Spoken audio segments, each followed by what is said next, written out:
But we don't just look at the county numbers, and we don't just look at the southern tier numbers. We're also taking a look at the numbers at our neighbors across the Pennsylvania border. They have very similar metrics they're looking at, similar to New York State. And if you take Bradford County, as of this was data from Monday, number of cases in the last 2 weeks was 2 in Bradford County.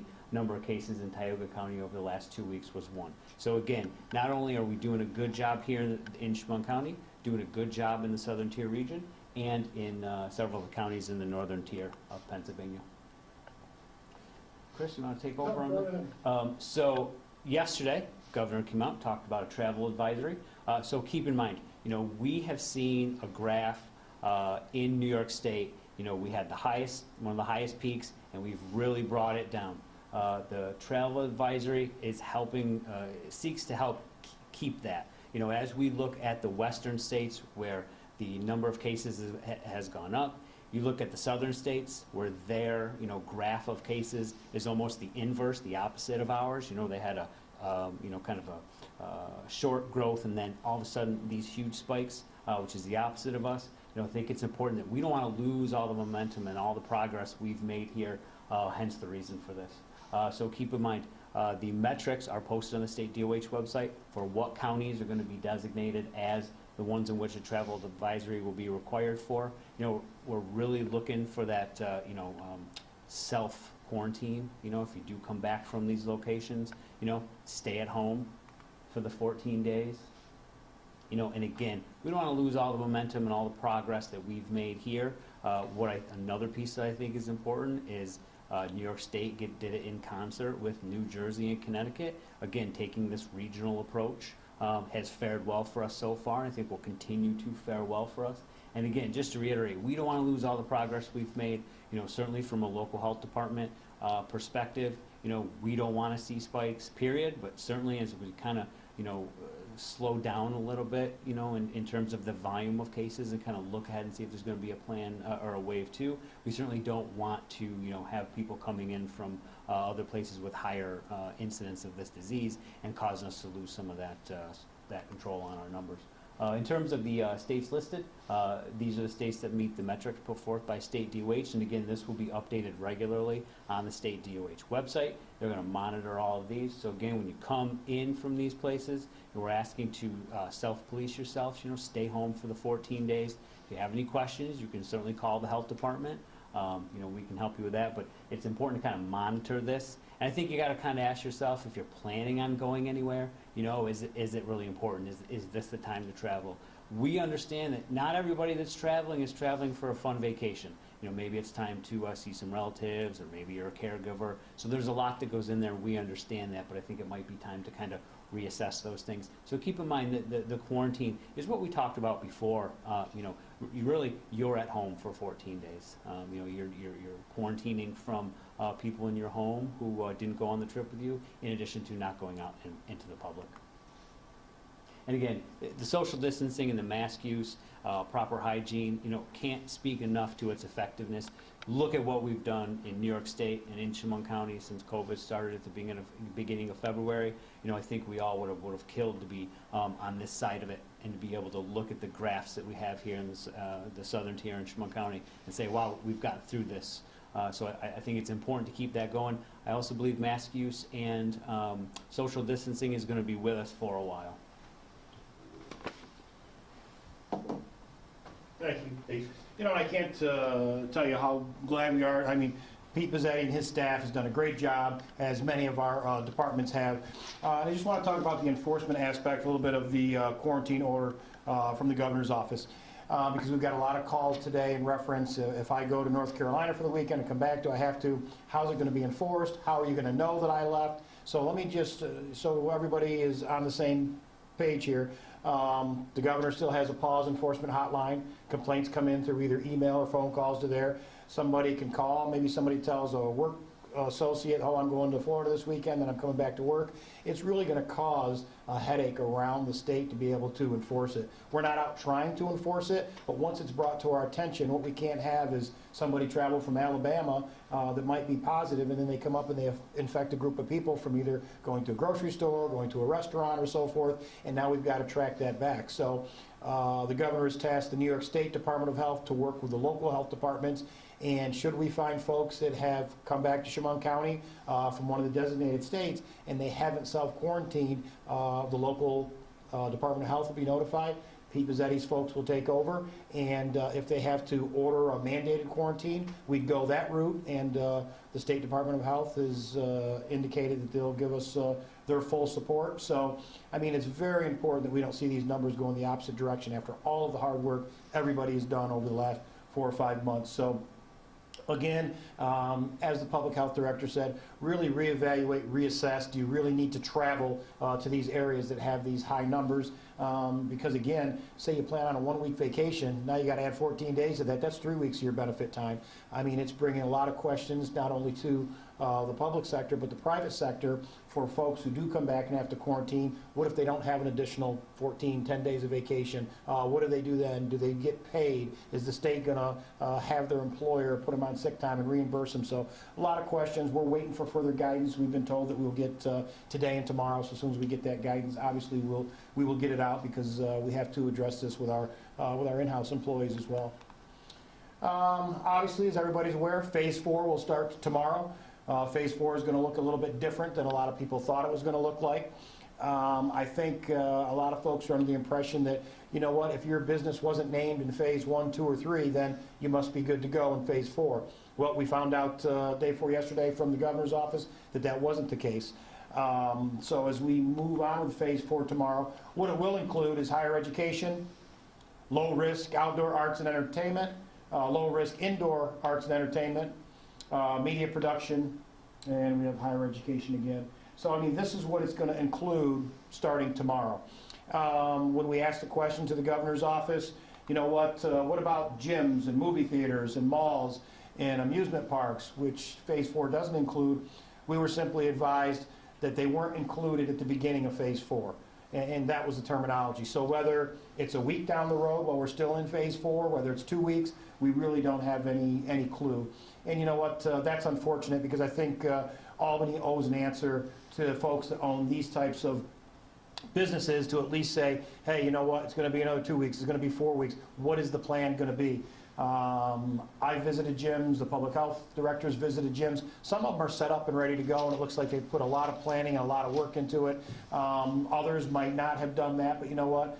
It's going to be on a case-by-case basis, you know, whether you meet the standards and meet the guidelines that have been established by the governor. So we're advocating every day during our regional conference call for gyms and movie theaters, the Arnott Mall. Obviously, we want to see Eldridge Park and Harris Hill open, but what we want the folks to understand is that decision is not being made on the local level. That decision is being made by Cuomo and his folks, and you know, the message is passed down, and then we carry the message forward. I am here to tell you, we do advocate to get these places open, because we feel that as low as our numbers are, we can safely do it. So we're working hard to get these gyms and movie theaters and the Arnott Mall and our amusement parks in this area open. You know, as we start to pivot from the public health standpoint, we're really concerned now with the financial health of Chemung County. Obviously, and not just Chemung County, counties across the state, and you know, and states across America are really going to have a tough time dealing with the financial impact that COVID-19 has left behind. Right here in Chemung County, we're concerned with slow state aid payments. They've created cash flow concerns for the Treasurer's Office. The state will be implementing various decreases in previously approved funding streams. So our CHIPS money is going to be down by 20%. That fixes our highways. Our sales tax revenue to date is $2.5 million down from the same time period last year.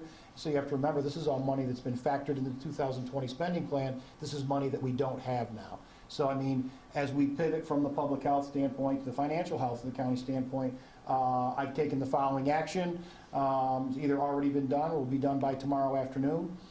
We've had a hiring freeze on for quite some time.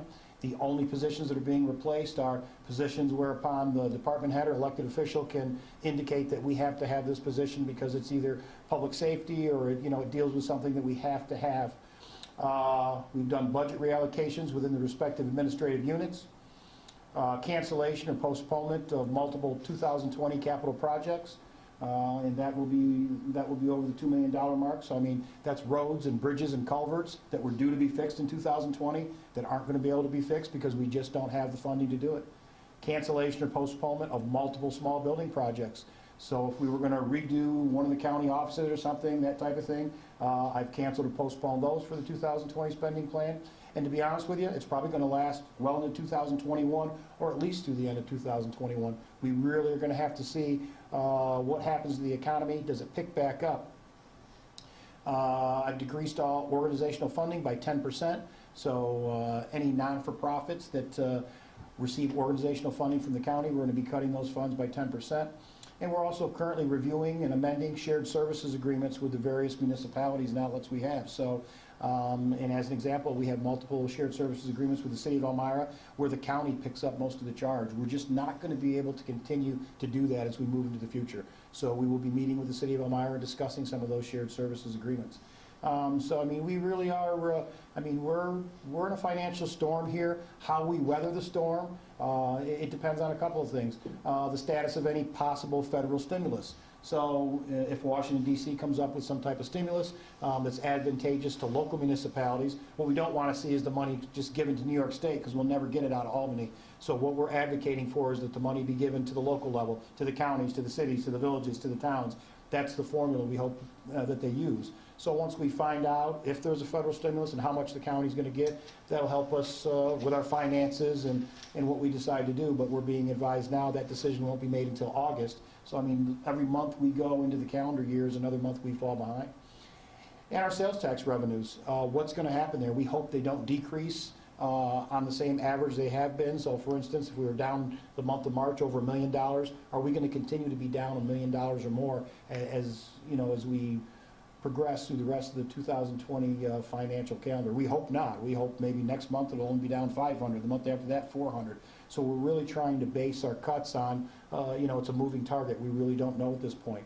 If you look at New York State Association of Counties, which Chemung County is a member of, they've advised us that, yeah, it could be anywhere from $8 to $12 million deficit that we have in our spending plan. That would be huge. So, I mean, we hope it's not that high, but only time will tell. So, I mean, tough times in front of us. It's great that we got to phase 4. Everybody did a fabulous job. The public did a fabulous job. You know, we want to keep reminding them about the importance of the facial coverings, about social distancing. I mean, for the most part, we visited some Little League fields to see how practice was going. Everybody's given an earnest effort to do the right thing. So, you know, and it's incumbent on these parents and coaches and town supervisors and mayors. I mean, it all can't be done from the county executive's office. We only have just so much staff. So it trickles down to the local level. And I mean, just like the financial spending cuts we're talking about, they're going to trickle down to the local level. The state keeps money from the county keeps money from the local municipalities. So I mean, this is a team effort. We've met regularly with all the town supervisors and village and city mayor and so forth, so we could let them know. We've been letting them know for months. You need to plan, you need to work on your budgets, you need to make cuts, because the time is coming where you're going to see less and less in 2020. So hopefully they're doing the same things we're doing by making some of these cuts, so they can fit within their budget and don't have to dip into their reserves too much. But I'd be more than happy to take some questions if you have them. Chris, are you going to have some specifics at some point as to, I mean, you mentioned like an across-the-board 10% cut to organizations. Some of these other things you looked at, you're looking at shared services, you're looking at some other things. Are you going to be providing specifics at some point? Is that something you're still looking at? Well, I mean, obviously, we have a target, probably between $5 and $8 million that we'd like to save. Is that doable? I'm not sure, but I mean, we have a goal. So, for instance, if when we amend the budget, a department might not be able to control what their electric bill is going to be, or supplies. You have to remember, we have tons of expenditures that weren't budgeted for because of COVID-19. So, I mean, all the supplies that we've had to purchase, the overtime involved with dealing with the pandemic, those weren't budgeted. So, I mean, that money has to come from someplace as well. So sure, I mean, I'd like to be able to target 5 to 8 million. Is that realistic? Only time will tell as we track the sales tax revenue to see how much we're going to be down. The federal stimulus. I mean, if the feds came through with $5 to $10 million, wouldn't that be great? Then we can reevaluate. But we can't depend on that. I mean, I can't wait around till August or September to find out that they don't do it, and then we're that much further in the hole. So you know what? We knew that July 1st was going to be our trigger mechanism to go ahead and implement the cuts, and we're working on it, and we'll be ready to roll with them tomorrow. Like I said, some of them have already been made. speaking with the various municipalities, are some in better shape than others, or is it just kind of they're all? No, sir, certainly some are in better shape than others, but I don't think any of them are set up to weather a storm. I mean, nobody predicted, this pandemic and what it was going to do to our sales tax revenue, what it was going to cost them. Just like we have extra costs here, they have extra costs across the board. So some of the towns are in better financial shape than others, but I mean, everybody has their own finances to deal with, their own budgets to cut and to look at. Then we have to remember the distribution of sales tax revenue. That expires in December of this year. So my team's got to work on how are we going to distribute sales tax revenue going forward for 2021 and 2022. So I mean, what our initial plan was when we met with all the municipalities has obviously changed because it's put the county in a different financial situation. For businesses who are open or who can open up in phase 4, when would restrictions that they already have be lifted as the phases keep going? So the governor's office won't give us a specific date on that. So for instance, we said, does phase 4 have an end date? After 2 weeks, is phase 4 over? Are you going to come up with a 5, 6, 7 we find out, or 4 A, B, and C? No, we're not going to do that. But I mean, they did openly say, you're not going to get a date that we say, okay, movie theaters, amusement parks, gyms, they can all open on this date. Gyms could be a week from now. Movie theaters could be 2 weeks from now. We weren't given any concrete information, but we were advised that they are working on the guidelines for those businesses. And again, you take a place like the Arnott Mall, they put a lot of work into removing the benches from inside the mall. I mean, they didn't anticipate that they weren't going to be able to open possibly in phase 3, let alone not open in phase 4. So, I mean, there are folks that are upset. Gyms, our phone rang off the hook yesterday morning after Wednesday or Tuesday afternoon after the governor announced that. So, I mean, it's tough. He makes these announcements, doesn't give any forewarning, and then, it's the local governments that have to deal with all the phone calls and emails and hate mail and everything else afterwards. But I mean, we're working through it. Everybody's been good for the most part, but believe me, I feel for a lot of them that put a lot of work and a lot of time and effort into reopening, only to be not given a date when they can do so. One of the big things with, at least in phase 2, was the miscommunication with, from the state level. Has that changed? Has the phases have changed? You know what, I mean, they haven't pulled one like they did from phase 1 to phase 2, but I'm very disappointed with the regional control rooms. To be honest with you, the governor continues to execute these executive orders with no enforcement mechanism except the locals. So who gets stuck with when people don't want to wear their mask, when they won't abide by social distancing, when a business is supposed to be closed but they remain open? Nobody from Albany's coming down to handle it. It's Pete Pizzetti and his folks. It's Sheriff Schramm and his folks. I mean, so all the onus is put, on the local municipality. So, in my opinion, I guess the calls are, I'll tell you what's been beneficial out of the calls. The 7 partners that we have in the Southern Tier region, we've formed a great relationship. We reach out and call each other. We meet and have phone conferences without the state being involved. We get more done when we do that than when the state's involved. So it's gotten a little better, but it's not happening how it was originally set up. It was originally set up that these control rooms throughout the state, the regional control rooms, we thought we'd have some input to say, okay, our numbers are this low. So for example, the gyms, there's really no reason. The North Country and the Southern Tier have the lowest numbers in the state, have continued to have the lowest numbers in the state. There's really no good scientific reason, as the governor would say, not to let us open these gyms safely under some sort of circumstances. I mean, I don't care whether it's 25% capacity, whether he moves the machines apart. I think we could do it safely, but you know what? We're not getting, we voice our concern and it falls on deaf ears. Okay. Anything else? I guess, transitioning into phase 4, are you more optimistic that things I know we'll never get back to normal, but are you optimistic that things will slowly get back to normal? I mean, there's a lot of unanswered questions, and schools is one of them. I mean, we get calls every day about what's going to happen to school. Are kids going back to school in September? Is school going to be a hybrid, or what are we going to do? And, I'm sure the state's working on it, but it's not information that they're sharing at this time. I mean, the cohesion, although they allowed summer day camps, and everybody said, oh, that's great. Well, you know what? When you read the guidelines, that wasn't great. Normally, our summer cohesion program is, we have 850 kids involved. The way those guidelines were written for safety reasons, we could only accommodate 150 at the same cost. So, I mean, we canceled because, that's not something we can afford to do. So we're going to go with a virtual program. But, I mean, all of these guidelines are far-reaching. So to answer your question, it's probably going to be a period of time before we get back to any normal or new normal. I mean, we're looking at high school sports. We want to make sure that they're going to, they're going to be conducted safety. I just met with Pete Pizzetti yesterday. We're coming up with a program because what we really want to focus on the public health standpoint of it right now, is the vulnerable population. So, I mean, we're going to be reaching out to AARP, to the Chemung County seniors, and we're going to say, look, we're going to give them a conduit where they can get the latest information. Just keep reminding them, you know what? If you can go shop at 7 a.m. when the store's not busy, if you fall into that vulnerable category, you just have to be cognizant that, you know what? You don't want to catch this. You don't want to get it somewhere. So you have to continue to be smart. So, I mean, it's going to go well into the end of the year, I have no doubt. I do have a question. Yes. For the high-risk areas when people are traveling back and forth, how would you know if they have left the city, or the state rather? And again, that's probably going to be on the honor system for the most part, and I'm sure we're going to have cases where someone calls and said, hey, someone got back from North Carolina, they're at work this morning, there's a chance they could infect, and the people that didn't travel out of state are going to be concerned, well, I don't know what they were doing or who they were with while they were in Alabama, South Carolina, North Carolina.